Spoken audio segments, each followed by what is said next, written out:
come with me as we harvest onions that are damaged and we plant some new flowers.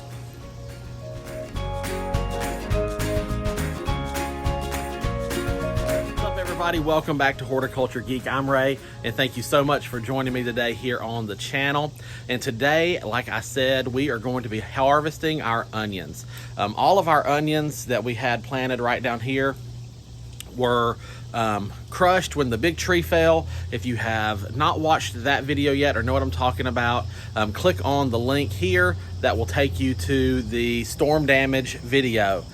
We had a big massive tree fall, damaged the shed, laid out here, and it damaged all of my onion tops. Okay, so I have let those stay put in the ground for just a little bit. We're gonna go down there and look at them and talk about it and harvest. Here we go. Okay, so here we are at the onion bed. Now, these are damaged onions. So I wanted to make this video because some of you may have a similar situation. Sometimes as gardeners, things don't always go to plan.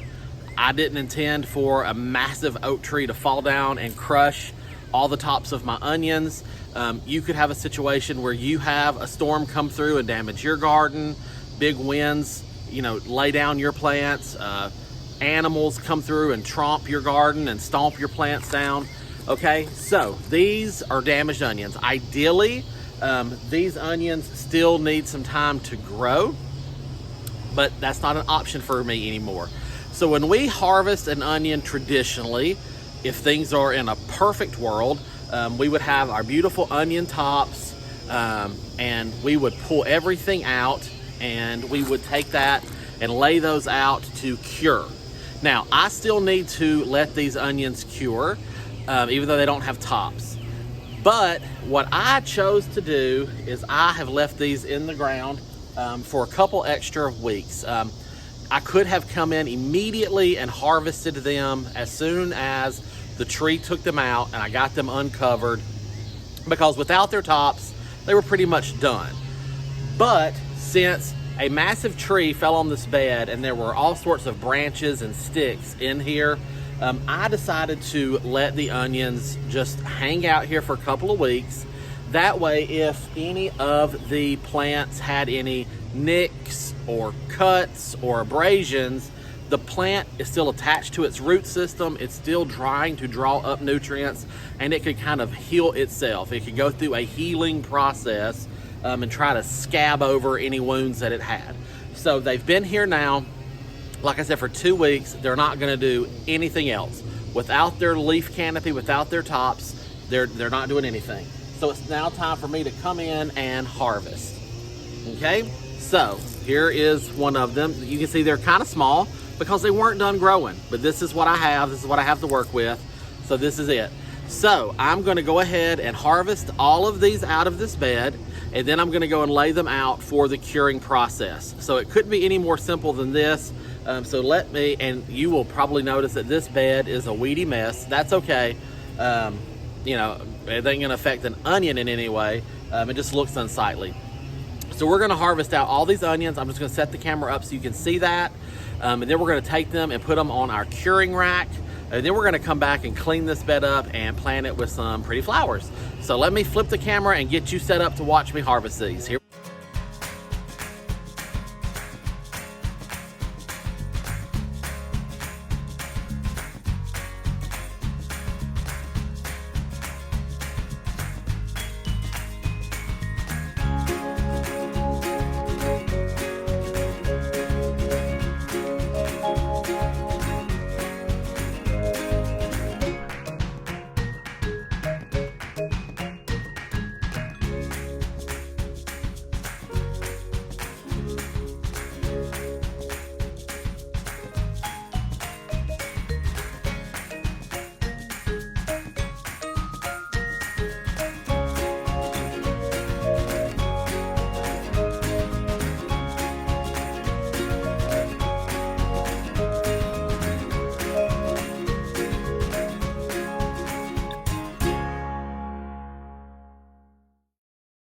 Okay, so you saw me and my daughter harvest the onions that we had down there.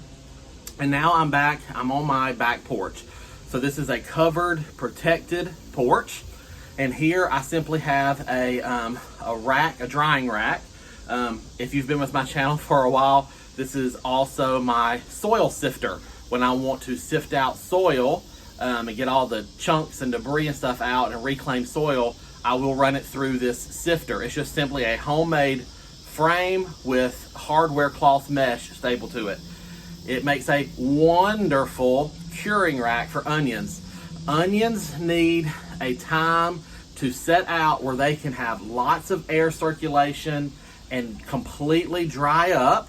And that's when you get an onion from the store, and it has that nice dry papery skin around it, and you get rid of that flaky papery skin to reveal the nice beautiful onion inside. That's what we are trying to achieve.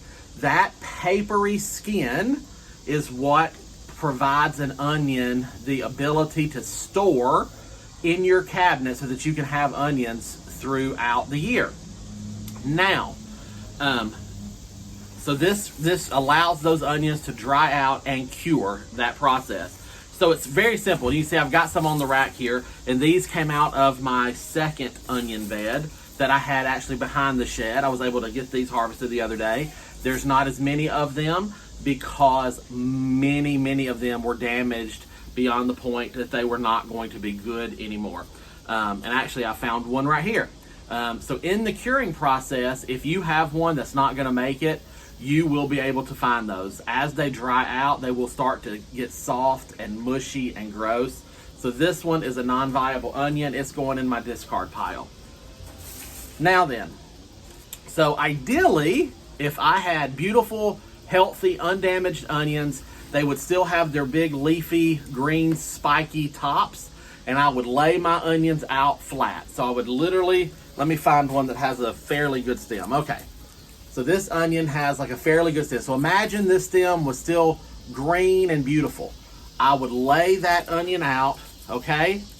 And then I would come in with my next onion and I would lay it out so that all of my onions were laid out and my greens were laid out to allow that airflow. So if you have good, healthy onions, you're gonna do that.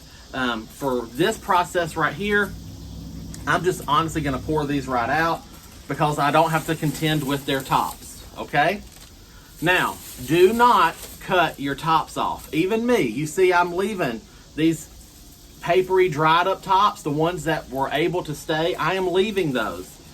During the curing process, any sugars that are in that plant part, the onion will draw down into itself. And that's how you get the maximum sugar and flavorness into your onion. So you don't want to lose that green leafy bit until the very end. So I'm just laying these out on this rack to let them cure. And they will stay here for a week to 2 weeks. And I can periodically come out here and check on them. And I just want to make sure that everything's laid out nice and flat. Everything is getting maximum airflow. And so that's all there is to this process. Now, again, let me stress the fact this is not an ideal situation. This is damaged onions. So just like this one that I found today that was damaged, I will probably lose more of these. It's just the harsh reality of working with produce that has been damaged. So as I check these, and I'll come in and just shift them around, and just let them, as I check on them, I am sure to find more of these. Because if a branch or a stick, pierced into the flesh and left a wound, the plant may not be able to heal from that, and it may just start setting in the decay and molding process. So I don't want to obviously keep anything like that. So that's one thing to keep in mind. If you are in the boat that I'm in, you do need to keep a close eye on your onion harvest or potato harvest or whatever the case may be, whatever you've got damaged. And you will have some loss, and you will have to kind of sort through that loss and get the bad stuff out and away so that the good stuff can remain and continue to cure down.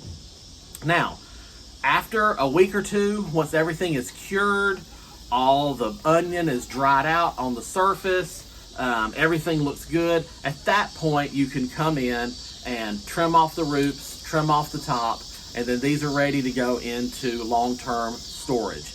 And you want to store an onion in like a root cellar or a refrigerator or somewhere dry and cool, you know, whatever you have available to you at your house. So that's the process. It's really not hard. It's super simple. It's unfortunate that we're having to do this year damaged, but I'm still getting an onion harvest. And for a damaged crop so far, I'm thinking this is pretty good, so I'm excited. All right, now, for the rest of this video, we're gonna go back to the onion bed. I'm gonna finish cleaning it out, and then a few of the plants that I got in my recent plant haul, I'm gonna plant those. And if you haven't seen the plant haul video, it was the video before this, and it'll be linked at the end of this video, so please go check it out. But I saved some things from that plant haul to go in this place of these onions. So let's go down there and clean that bed out and plant a few pretty things for the rest of the season. Here we go.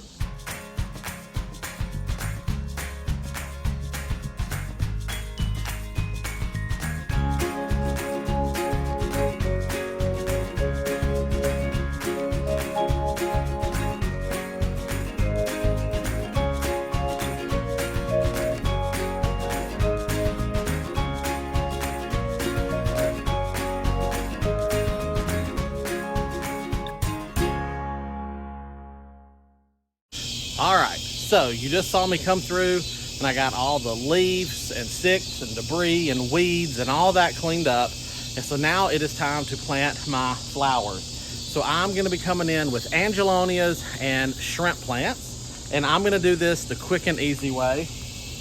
And I'm gonna be using my auger planter. I've used this for several years. I love this. If you haven't seen one of these before, it's perfect. This is just a standard auger from a big box store.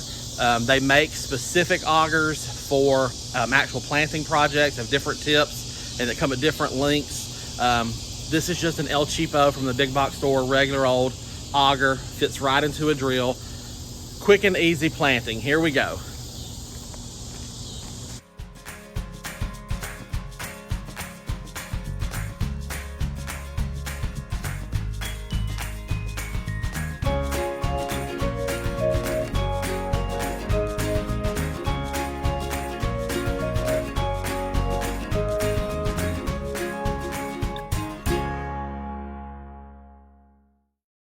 And now I'm just gonna add my biotone into my holes and plop the plants in. Here we go.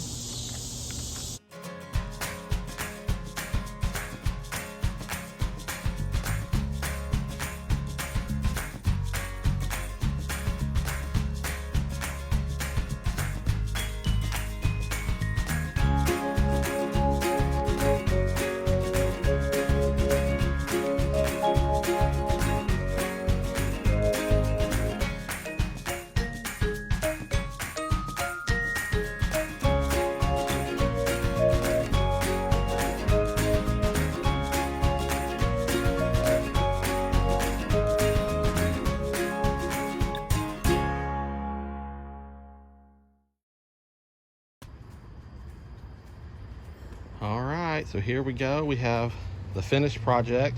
So obviously this is just a very, very simple thing.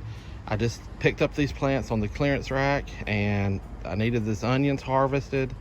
So these will go here until first frost. So just a quick, easy way. Obviously I'm not doing anything elaborate or fancy, but these will bulk up and hopefully be beautiful for the remainder of the summer before we lose them to our first winter frost. All right, guys, so that's gonna wrap up the video for today. As you can tell, it's a new day for me. But I do hope you enjoyed watching this video and seeing a process of how to harvest onions. Like I said, not the ideal situation to harvest onions, but when you deal with a problem in your garden, you still want to try to get viable produce out of that situation. So like I said, you know, these were beat down by a tree and knocked all the tops down.